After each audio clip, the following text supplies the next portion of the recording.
Miqueas, capítulo 6, verso 6. ¿Con qué me presentaré ante Jehová y adoraré al Dios Altísimo? ¿Con qué me presentaré ante Jehová y adoraré al Dios Altísimo? Se lo leo del original. ¿Cuál será mi actitud delante de tu presencia? ¿Y de qué manera estaré ante ti? Siéntese. En su nombre. Dios es bueno. Por donde voy, en este país, la gente piensa que soy un viejito. Y un viejito gordo así, y feo. Pero bueno, hay una prédica que anda por ahí de Moisés y el corazón.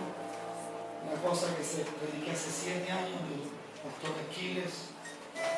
Un mensaje que nunca más volví a predicar, que nació esa noche allí. Ni siquiera había estudiado ese tema, no tenía un bosquejo y Dios me dio una palabra y la prediqué. Y parece que eso ha bendecido a millones de personas.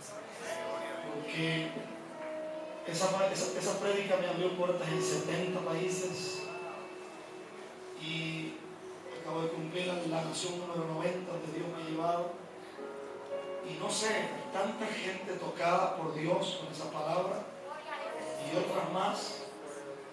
A veces la gente me dice, ¿usted no recuerda lo que? Sinceramente no recuerdo porque yo nunca subo esas cosas. Y en estos últimos años son muchas predicaciones. Pero bendigo a Dios si alguna vez usted sacó un momento y oró y le pidió a Dios por mi vida. Se lo agradezco. Volviendo al tema de Miqueas, hay una situación muy crítica que se está viviendo en el momento en que Miqueas empieza a profetizar. Voy a tratar de no maltratarme tanto esta noche de la voz. El tema de esta noche me apasiona, porque yo vivo en eso. Yo vivo una vida sobrenatural, yo vivo en eso. No podría vivir de otra manera, quizás moriría. Pero Miqueas se ubica en un momento de la historia. A él lo conocen como uno de los profetas menores. Sin embargo, Miqueas dice cosas como un vislumbre de Dios que son muy fuertes. Porque hay profetas en la Biblia que en medio del hecatombe que está pasando, y en medio de la crisis, en medio de todo el flagelo que tiene la familia, la disfuncionalidad de los hogares, toda la desintegración de los hogares y de las casas y del núcleo familiar y todo lo que se está desarticulando en el gobierno, hay profetas en la Biblia que mandaron al rey a arrepentirse. Otros mandaron a la nación entera a ayunar. Algunos dijeron que había que volver a las primeras cosas. Sin embargo, Miqueas ve algo que normalmente nadie ve. Y lo que él apunta es tan poderoso que a mí hoy, en pleno siglo XXI, me hace pensar muchas cosas. Una de las que él dice es: señores, lo que está pasando en el país, lo que está ocurriendo en la nación entera, lo que estamos viviendo a nivel de gobierno, toda la crisis que se está viviendo en la nación en todos los extractos de ella, no tiene nada que ver con la política del gobierno, no tiene nada que ver con el rey, no tiene nada que ver con el palacio, sino que más bien él retrospectivamente vuelve sus ojos hacia el templo de Dios. Y cuando él mira el templo, se da cuenta que el problema de la nación obedece a una sola palabra. La palabra es: antes de que haya crisis en el gobierno, hay una crisis dentro del templo. Antes de que haya una situación terrible en medio del palacio, en medio del rey, algo pasó primero en el altar. Los sacerdotes perdieron algo. Algo ocurrió en medio de lo que está pasando. Entonces él habla, son de pregunta, y él dice: ¿cómo me presentaré ante Dios? ¿Cuál será Cuando la luz deja de alumbrar, las tinieblas cubren la tierra. Y cuando la sal deja de salar, las cosas se vuelven insípidas y se descomponen. Eso es muy fuerte. ¿Por qué? Porque uno le puede echar la culpa al gobierno. Y uno puede hablar de que los políticos son ladrones. El problema es que si nuestra justicia no es mayor que la de ellos, entonces mejor nos callamos la boca. Porque también tenemos, por lo menos los políticos son ignorantes la mayoría, pero tenemos gente que en la misma presencia de Dios, tenemos gente que adora como esta noche y cantan cantos bonitos como los que cantamos hoy. Tenemos gente que inclusive usan el altar y ni siquiera le honran a Dios con sus diezmos, menos con sus ofrendas. Entonces, si tenemos ladrones dentro del templo, nunca podríamos hablar acerca del gobierno. Porque si hay crisis en la casa, lo más seguro es que todo lo que está pasando en la nación obedece a un problema. El problema es que la casa de Dios dejó de ser lo que tenía que ser. Y las tinieblas empezaron a entrar. Y cuando la luz dejó de alumbrar aquí adentro, es lógico que afuera menos alumbrará. Entonces Miqueas ve esas cosas. Y Miqueas se detiene por un instante y dice, aquí hay un problema. Pero el problema no está en el palacio. El problema no está en el rey. El problema está en el templo. ¿Cómo nos presentamos ante Dios? ¿Cuál es nuestra actitud ante Él? Cuando yo empecé hace 26 años en el ministerio, recuerdo que en Costa Rica había un lema pero muy extraño. El lema que teníamos o que nos enseñaron era que tú tenías que vivir como Lázaro el mendigo, porque eso era sinónimo de humildad. Ser pobre era sinónimo de humildad. Entre más pobre y más desgraciado usted estuviera, usted más bien le caería a Dios. Pero tenías que predicar como Pablo. Con los años Dios nos enseñó que la pobreza es una maldición y que la humildad es un don de Dios.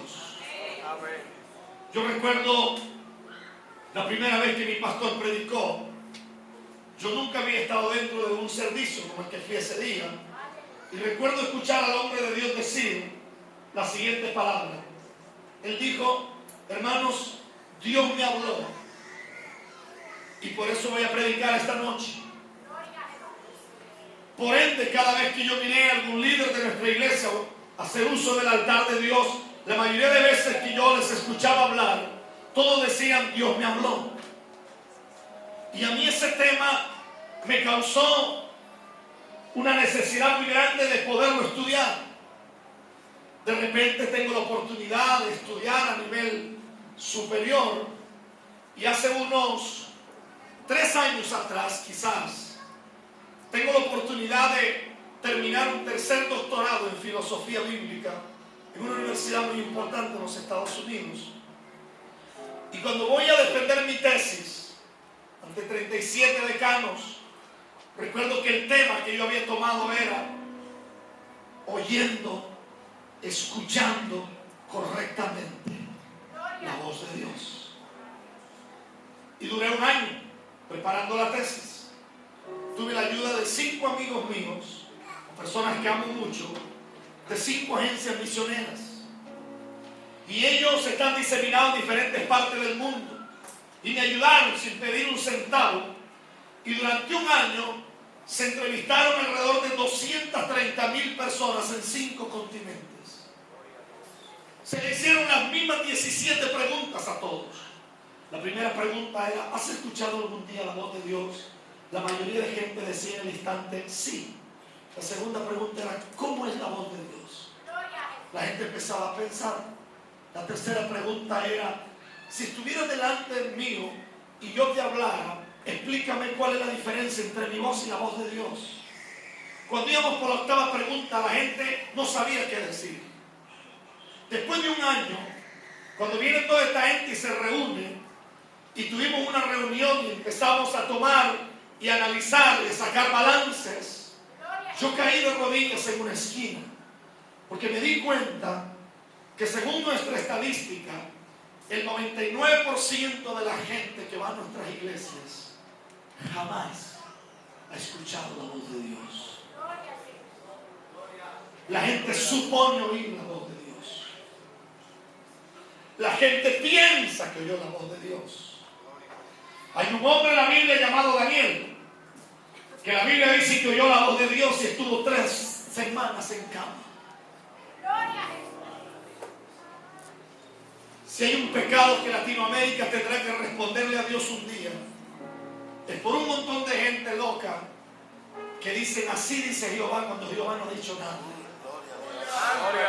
Si hay un pecado por el que Latinoamérica tendrá que estar delante de Dios un día, es por un montón de gente que usa el nombre de Dios en vano.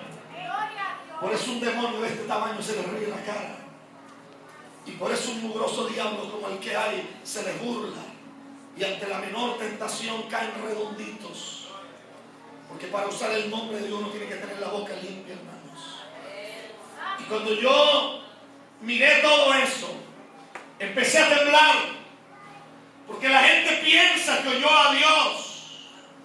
Escucho gente que dice, hermano, yo sentí la presencia de Dios y se me pararon los pelos. Pero cuando sienten miedo o pasan frente a un cementerio, también se les paran igual. Entonces no entiendo.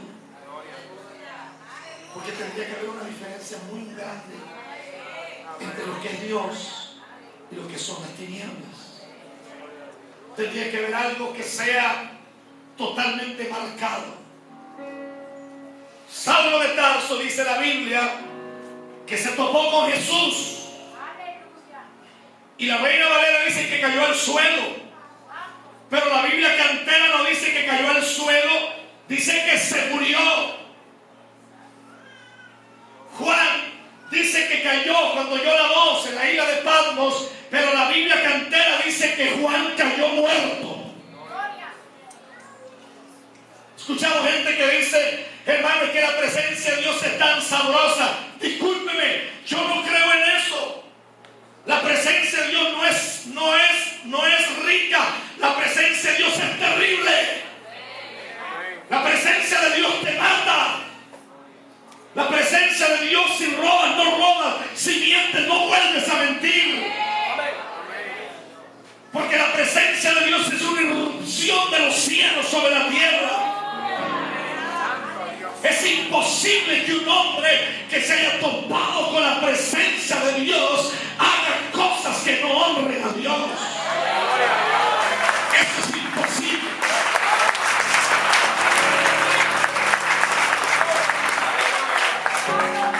Entonces yo veo a Miqueas, que él se detiene por un instante y ve el templo. ¿Quiere que le diga algo con el corazón? La peor crisis que nosotros tenemos en este planeta es que hemos dejado de escuchar a nuestro Padre. Esa es la peor crisis. Nunca sigas a un hombre o una mujer. Sigue la voz de Dios en ese hombre o en esa mujer. Nunca camines por manipulación, porque la manipulación es brujería encubierta. Camina por dirección y revelación divina. Y llegará lejos. Entonces se detiene por un instante Miqueas y mira el templo y dice, el problema aquí es cómo nos presentamos los que servimos a Dios. ¿Cómo estamos? Si usted tuviera una reunión mañana con el presidente Fernández, así tenga que pedir la ropa prestada, usted se pone lo mejor. Entonces, ¿por qué viene de cualquier manera al templo? ¿Por qué te presentas de cualquier manera? Después del corazón y del cerebro, lo que más se desarrolla en un feto son alrededor de 2 millones de membranas auditivas. Se cree que un feto en el vientre de su madre puede escuchar, si tuviera la oportunidad de salir de ahí, podría escuchar la voz de su madre a 2 kilómetros de distancia. Los médicos dicen que la capacidad auditiva de un feto es tan alta. Y es impresionante porque cada vez que Dios le hablaba a Israel, La palabra que Dios usaba era la palabra Shema. Y la palabra Shema significa escucha. Y cada vez que un judío se postra para adorar a Dios, la palabra que el judío usa es Adonai Eneu, no Adonai Echad. Al Señor tu Dios adorarás y a Él solo servirás. Cuando yo leo eso, yo tiemblo. Tiemblo por una razón muy fuerte. Por dejar de oír a Dios correctamente, entonces nos casamos con la persona incorrecta. Hicimos negocios con la persona que después nos traiciona. Como ministros muchas veces ponemos en nuestro equipo de trabajo gente que al final nos traiciona y nos termina dividiendo la iglesia. Porque por dejar de escuchar la voz de Dios, entonces nos hemos convertido en gente altamente almática. Entonces usted escucha a la gente que dice yo siento. Discúlpame, a Dios no le importa lo que tú sientes. A Dios le interesa lo que tú puedes ver. Y cuando yo leo la Biblia tiemblo. ¿Sabe por qué? Porque usted nunca le pediría consejo a una prostituta para criar a sus hijas. Usted nunca le pediría consejo a un mendigo para levantar una empresa.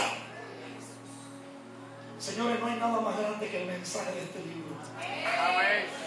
Pero si su vida y la mía no está a la altura del mensaje, nosotros arruinamos el mensaje.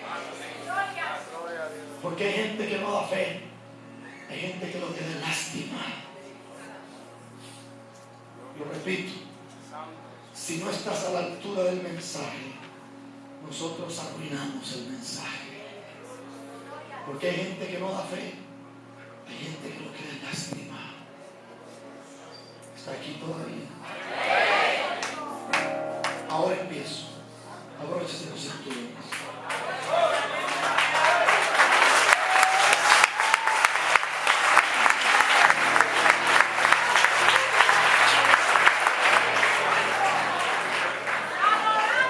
Sacuda el que está a la par tuya y dime, deja de estar dando lástima. Tú no naciste para eso.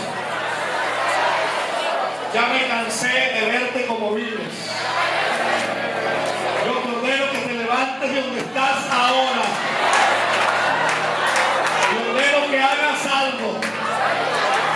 Tú naciste para ser mejor que lo de tu generación pasada. Y estás aquí para ser protagonista de la historia más grande que se va a escribir en este siglo XXI.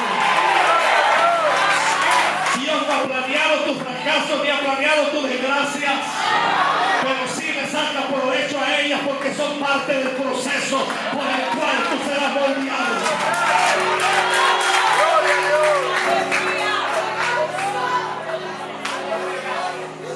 Yo nunca he escuchado, jamás he escuchado, nunca he escuchado que una prostituta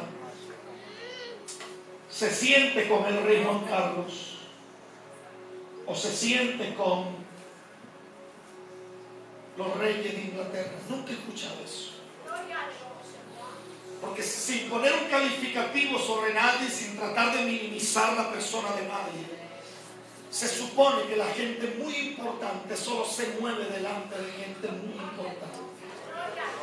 Entonces, si el problema en el tiempo de Miqueas era cómo nos presentamos, entonces debería de haber un velo que se ha quitado. Porque si el problema es cómo nos presentamos, es que necesitamos aprender a presentarnos delante de Dios.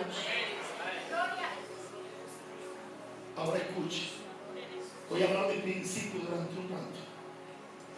Diga conmigo, un principio es mayor que un milagro. Porque un hombre o una mujer que recibe un milagro y su vida no está basada en principios, ese milagro es una estafa para el reino de Dios. La mayoría que reciben un milagro, la mayoría se largan y no vuelven más nunca a la iglesia. Pero cuando un hombre recibe un milagro y su vida está basada en principios, ese milagro trasciende y puede bendecir multitudes. Entonces escuche por un momento principios. Primer principio. Permítame detenerme un par de minutos allí. Primer principio. He escrito sobre esto muchas cosas. Ya estoy llegando como a nivel de exégesis como al 200, más de 270 si no me equivoco, sobre ese tema. Primer principio, ¿quién es Dios? ¿Quién es Él? La mayoría de la gente, claro, eso no pasa aquí en República Dominicana, eso pasa en Costa Rica. La mayoría de la gente piensa que Dios es un viejito. Está sentado en una silla, los cabellos blancos muy largos. Está un poco más flaco, pero se parece mucho a Santa Claus.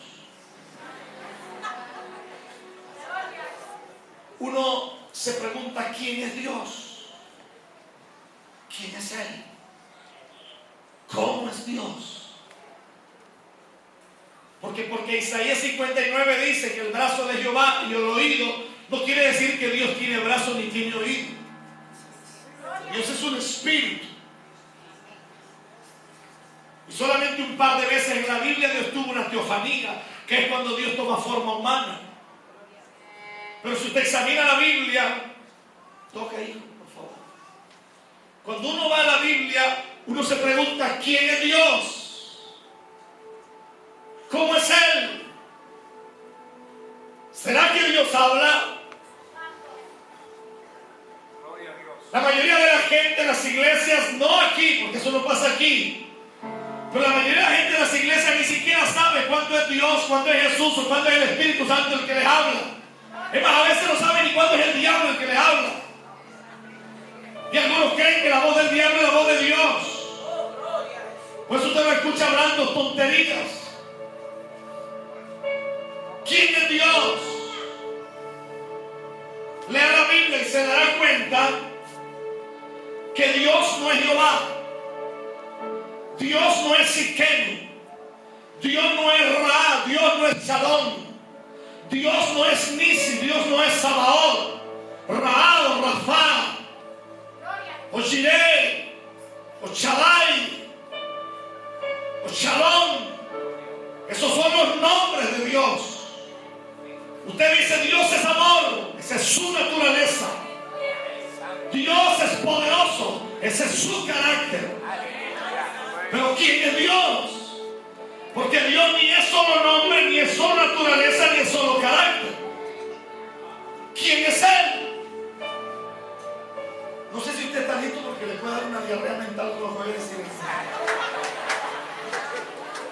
Por eso, prepárese y míreme a los ojos. ¿Quién es Dios? ¿Cómo es Él? ¿Cómo? ¿Cómo puedes tú adorar y tocar el corazón de Dios? ¿Cómo? ¿Cómo puedes hacer que los ángeles con solo chasquear los dedos vengan? Hay gente que le parece una locura cosas que yo digo, a mí no me importa porque esa es mi realidad. Y mi realidad puede ser que mi realidad sea diferente. Me dijo un hombre grosero en un país de Latinoamérica, me dijo, ¿usted se cree mejor que nosotros? Yo le dije, no, para nada. Ah, pero usted cuenta una experiencia que son terribles. Yo le dije, no, es que la diferencia entre usted y yo es que con solo verlo usted físicamente, yo le puedo decir que usted en su vida nunca ha ayunado 40 días como yo lo hago. Y le puedo decir que por lo que yo le veo en sus ojos, usted ni siquiera sabe qué es, ni siquiera pasar un día de rodillas delante de Dios. Yo sí paso más de 14 horas a veces diarias. Entonces, no me creo más especial, pero sí he entrado en aguas más profundas que las tuyas. Entonces no me juzgues por tu realidad. Más bien aprende de esta otra realidad y trata de que Dios te ayude para entrar en algo nuevo. ¿Por qué? Porque cuando yo leo la Biblia, me encuentro que Jesús le dio una respuesta a la mujer samaritana. Y la respuesta que le dio, yo no se la hubiera dado. Porque le dio la clave y el secreto más grande que nadie había oído en toda su vida. Y le digo a la mujer samaritana, Dios es espíritu. Y los que le adoran tienen que adorarle